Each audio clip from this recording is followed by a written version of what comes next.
The screen of Ava's old phone flickered as she wiped her eyes with the back of her sleeve.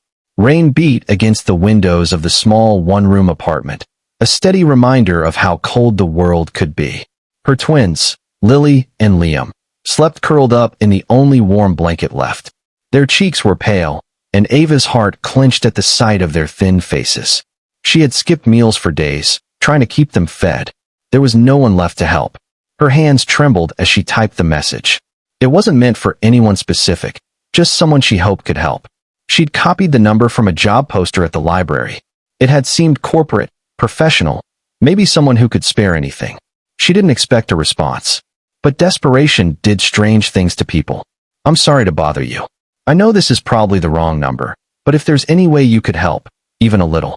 I have twins. I lost my job, and I can't feed them. Please, just anything. Ava. She hit send before she could lose the courage. Then she curled beside her babies and let the silence swallow her. Miles away, in a world of crystal chandeliers and champagne flutes, Daniel Grayson stared at the blinking notification on his private phone. He was hours away from marrying Cassandra Beaumont, heiress to the Beaumont Hotel empire. Everything was perfect, at least on the surface. But Daniel had learned to live behind surfaces. It was what was expected. The message came out of nowhere, raw and misplaced. It wasn't a scam.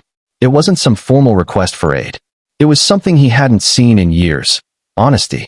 He read the message twice. Then again. His fiancée was laughing nearby with her bridesmaids. The noise faded.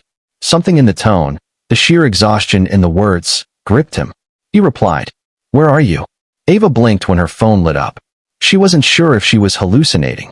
It had been a full day since she'd eaten. Her fingers were too cold to type fast, but she managed. South Side. 415, Union Street. App 3B. She didn't expect more. Maybe he would block her. Maybe it wasn't even real. But 15 minutes later, someone knocked. She opened the door to a tall man in a tailored coat, rain slick on his shoulders, a look of concern in his eyes. "You're Ava?" She nodded slowly. He looked past her and saw the babies. He didn't speak right away. He just stepped inside, knelt down beside them, and took off his coat. He wrapped it around them. "They have fever," he said, gently touching Liam's forehead. "I know," she whispered. "I tried the clinic, but they turned us away without insurance." Daniel took out his phone. Ambulance. Now. She wanted to protest. She didn't know this man. But something about the way he looked at her children, like they mattered, made her stop. Hours later, they were in a hospital room, safe and warm.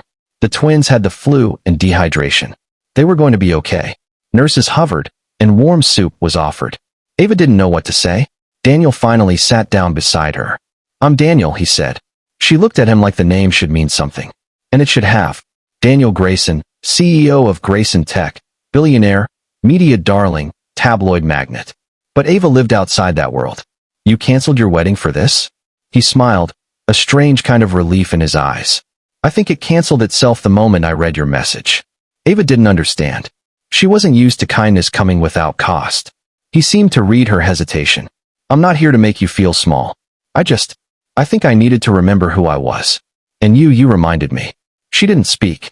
She didn't know how to. Over the next few weeks, Daniel returned again and again. Not with press or photographers. Just himself. He brought food, toys, books for Ava. One day, a heating unit. The next, a small offer. An apartment he owned that she could stay in, temporarily. Just until she got back on her feet. She said no at first. Pride. Fear. Dignity. But the way Liam clung to Daniel's hand, the way Lily smiled in her sleep again, she finally accepted. The apartment was nothing short of beautiful. Ava cried the first night they slept on real beds. She thought it was a dream. Daniel never overstepped. He never made her feel like a charity case. He just listened. He was there. And slowly, Ava opened up. She had been studying nursing before life fell apart.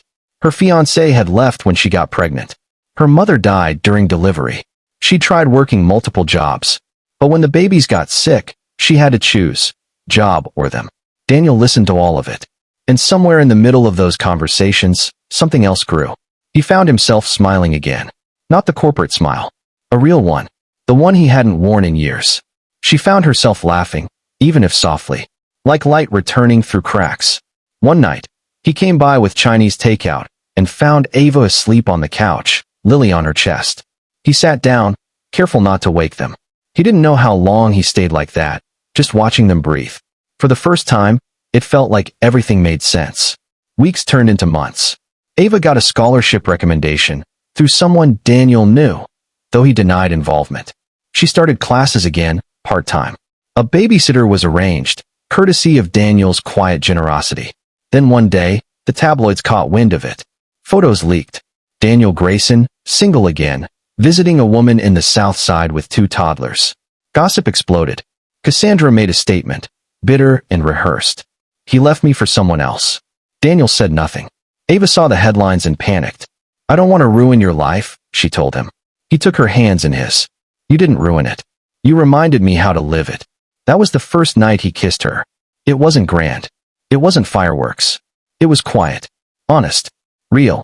Months later, on a sunny afternoon in the park, Lily and Liam played by the fountain. Daniel knelt on one knee, holding a small, worn ring, one that had belonged to his mother. I'm not asking you because I saved you. I'm asking because you saved me. Ava didn't cry. She just smiled, nodded, and hugged him so tight it hurt. Their wedding wasn't in the tabloids. It was in the backyard of their small home. Just close friends, a few butterflies, and 2 toddlers giggling as flower bearers. Sometimes, the wrong text can change everything. Sometimes, the smallest cry for help can echo in the heart of someone waiting for purpose. And sometimes, when the world seems darkest, kindness finds a way in.